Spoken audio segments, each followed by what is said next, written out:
All right, guys.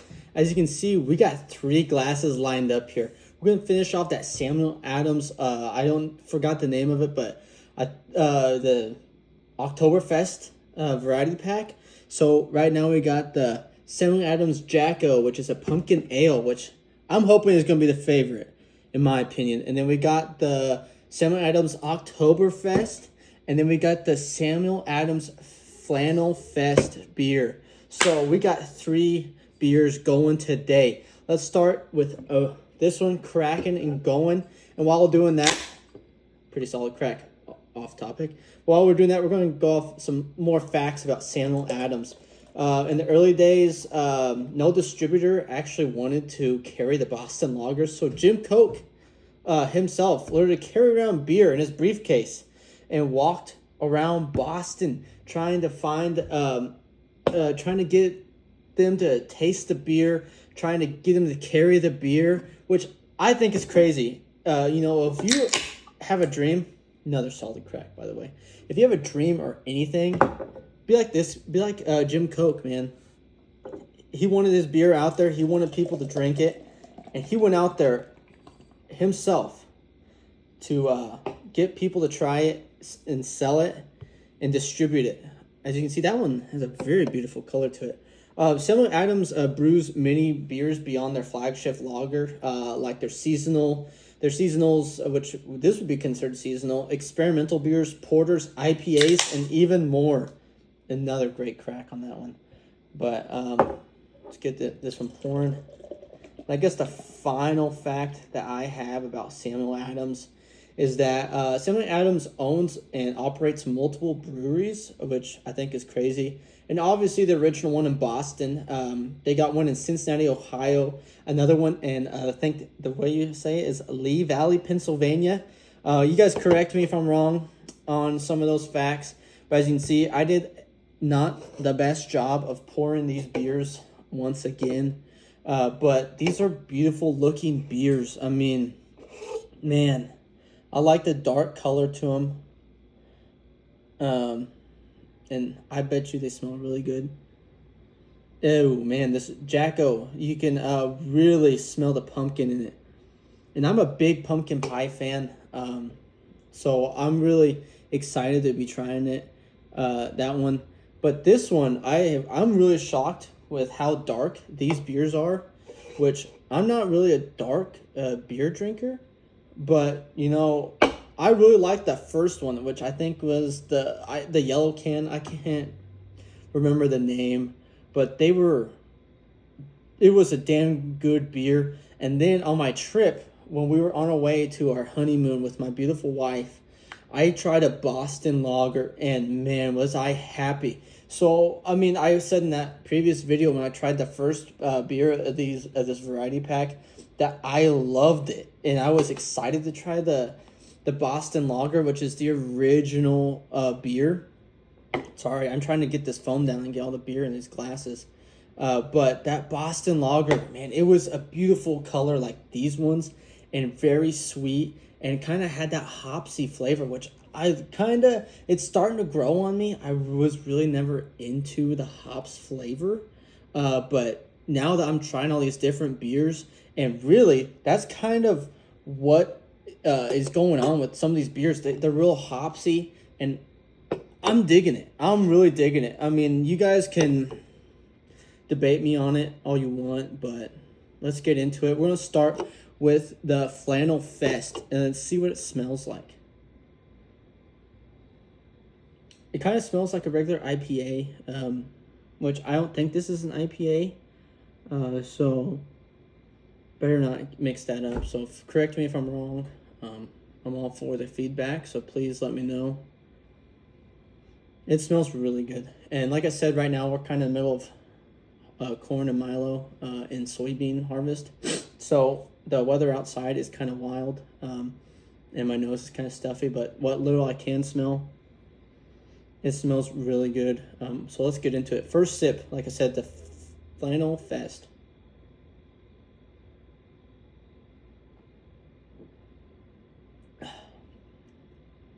Ooh. So, right off, just to start off, I mean, in my opinion, this one kind of has more of a stout flavor to it, which I'm not a big fan of stouts, but I'm sure it does a lot better than a Michelada. I'm not a big fan of those, but I'm also not a fan of stouts. I can tolerate a stout. So this one isn't bad.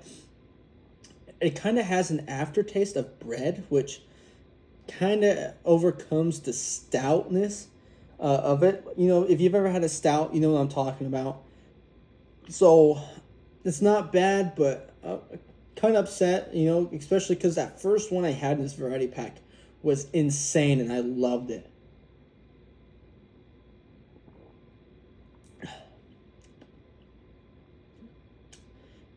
It's really smooth, and like I said, it has a stout flavor to it, but it's nowhere near as heavy as a stout.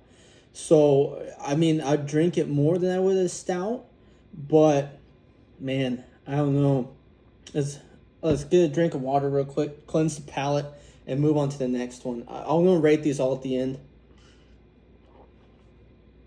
Okay, so now we got the Oktoberfest. So, honestly, this is kind of my first year getting into Oktoberfest, even though I'm a Catholic, which is crazy. I don't know why you mix those two together, but I just remember that the Catholic Church there in my hometown, they always have a big Oktoberfest party at the church. So it smells really good. It doesn't have the same smell as the Flannel Fest, which I'm happy about. And like I said, these beers are very dark and very beautiful. And honestly, I'm digging the colors because, you know, I'm, as some people say, piss light. You know, you know, the lighter beers, they look clear and they all look the same and taste the same, really. But these ones are darker beers, which, like I said, I'm really getting into IPAs, getting into these different style of beers. And the darkness is kind of, you know, wearing on me. As you can tell by the foam, I don't know if you can see it from here, but you can tell by the foam kind of has an orange color to it, which I'm kind of excited for. So let's get into this one.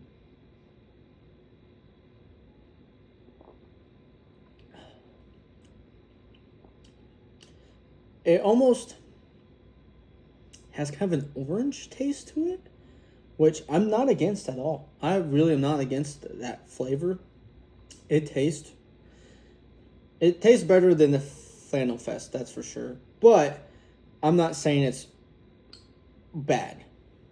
Needless to say. Let's get another sip in.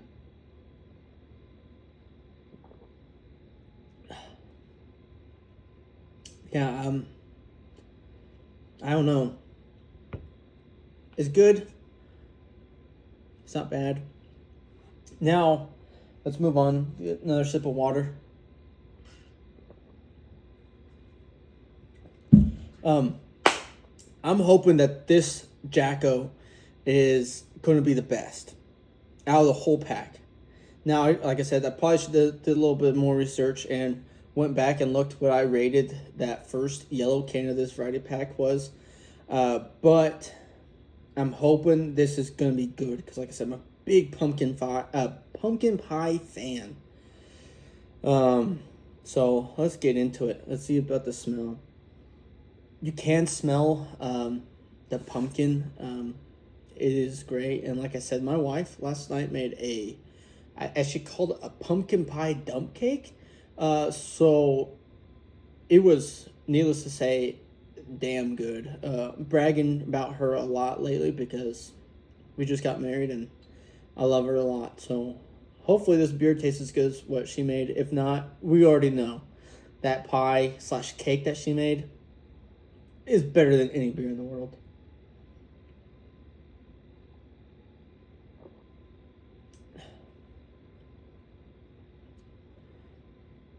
That actually is really good. Really good. Oh, man. It is. Whew.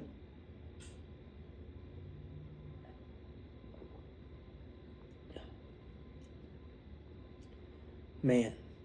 That is really good. It is dang good. I probably could sip on this for a while. Good thing that there's 4 flavors. So there's 2 more of these cans in my refrigerator. I'll probably be sipping on the 3 of these for a while, but man, we got these are some heavy hitters compared to some of the other beers that I have been drinking and rating. Like I said, these are darker, heavier beers. So I mean, like I said, I don't know, they're pretty good. I need to get another sip of all of them so I can give them a good rating.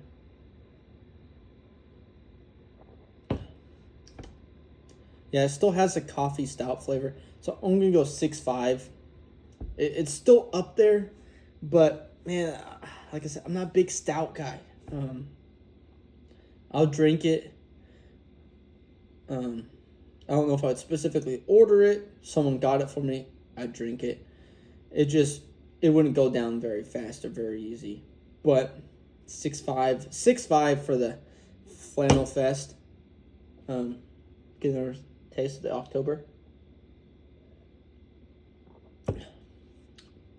So it's definitely going to be higher than the Flannel Fest. So that's a 6.5. I'd give this, man, it's going to jump up a little bit.